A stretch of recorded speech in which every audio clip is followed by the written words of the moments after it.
Ayan, isang magandang araw po sa inyong lahat. At ito po ulit, si Alex Libano. At welcome back sa aking YouTube channel, Farmer Honorable. So ayan po guys, magandang araw po sa inyong lahat guys. So maligayang pagbabalik sa aking YouTube channel. At naway magkaroon po kayo ng isang magandang araw at isang matiwasay na pamumuhay. So ayan guys, maraming salamat sa lahat ng mga nanood ng aking mga previous videos at sumusubaybay sa aking YouTube channel. So ayan, maraming salamat guys. So ngayong araw na ito is nandito ako sa sa palayan. So ayan guys, nandito ako, makikita nyo.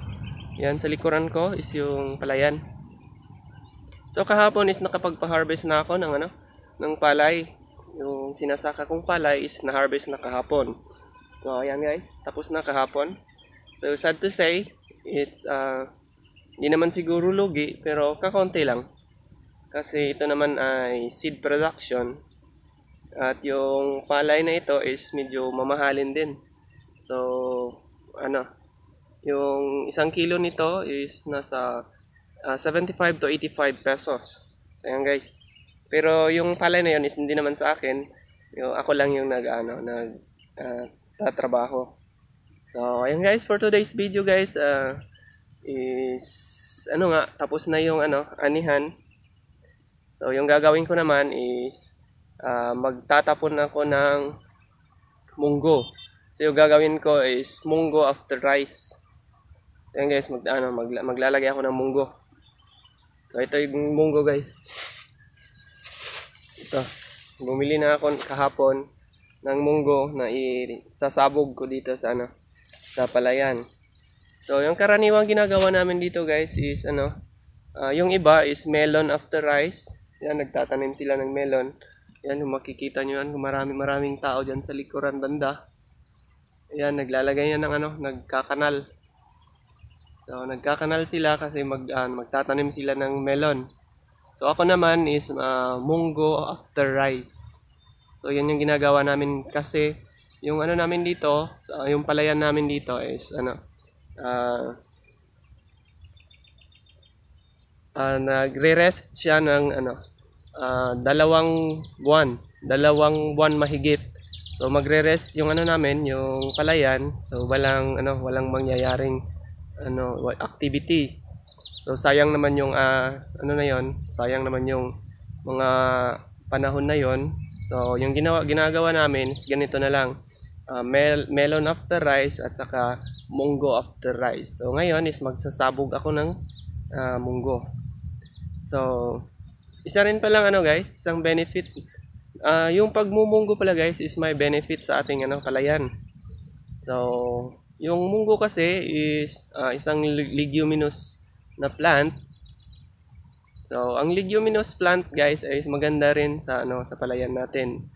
So pagkatapos na ma-harvest yung munggo is yung mga yung maiiwan na mga parte ng munggo is magandang maging abono. Kasi nga yung leguminous plant ay magandang tanim para mag-hold ng nitrogen. So ayan guys, makikita nyo yung mga nodes ng ating munggo plants or kahit anong leguminous plant. Yung mga nodes niya is nag-hold yan ng nitrogen. So next time pag napulok na yung ating munggo is magiging pataba na rin sa ating lupa at magko-consume ng ating next cropping tatanim natin na rice. So ayan guys, kaya magsasabog ako ngayon guys. So bago pa lang lahat guys, maraming salamat sa mga sumubaybay at sumuporta sa aking YouTube channel. At sa mga hindi pa po nakapag-subscribe, sa mga bago pa lamang, ay kung gusto nyo po yung aking mga content, so gumagawa po ako ng content sa pagpapalayan, pang-agrikultura at iba pa.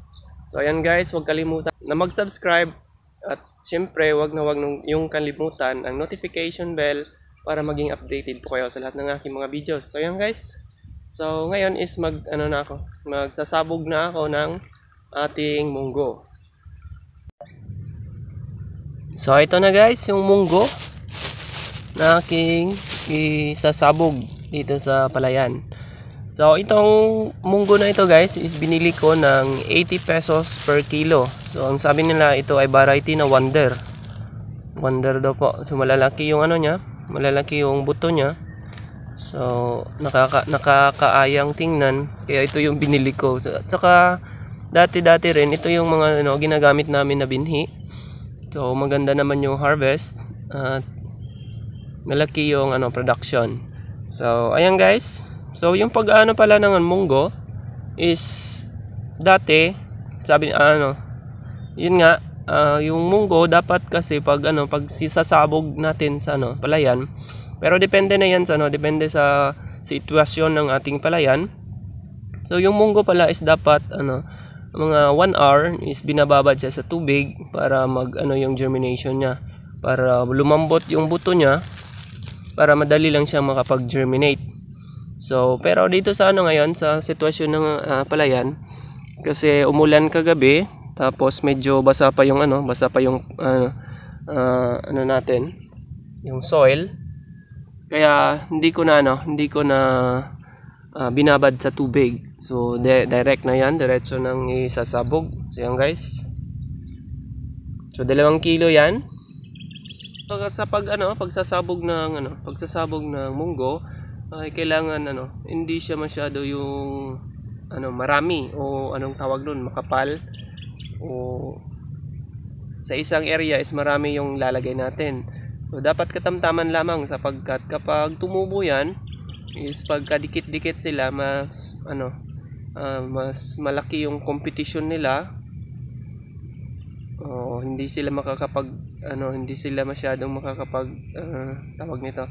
hindi sila masyadong makakapag-produce ng bunga nila kasi hindi sila maiinitan, medyo dikit-dikit sila, hindi sila maaarawan, then competition nga ng nutrients na makukuha nila sa lupa. So kaya hindi sila masyadong makapag-production ng bunga. So kaya ganoon guys, itong 2 kilo na ito is kakasya ko na dito sa mga mahigit ito nasa half hectare na itong malalagyan nito, kasi hindi naman masyadong makapal yung pagkakasabog, katamtaman lamang, kaya magkakasya na ito dito. So ayan guys, magsasabog na ako guys, then watch out.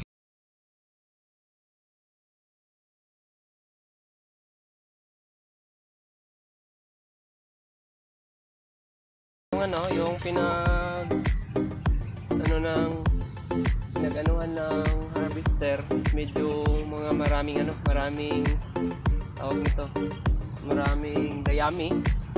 Kaya tignan na lang natin, portion na lang yung pag sabog, para siguradong malalagay dun sa ating lupa yung munggo.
guys, tapos na ako nakapagsabog ng munggo. So maraming salamat sa panonood. At naway subaybayan nyo po ang aking mga susunod na video. Maraming salamat and God bless po sa inyong lahat.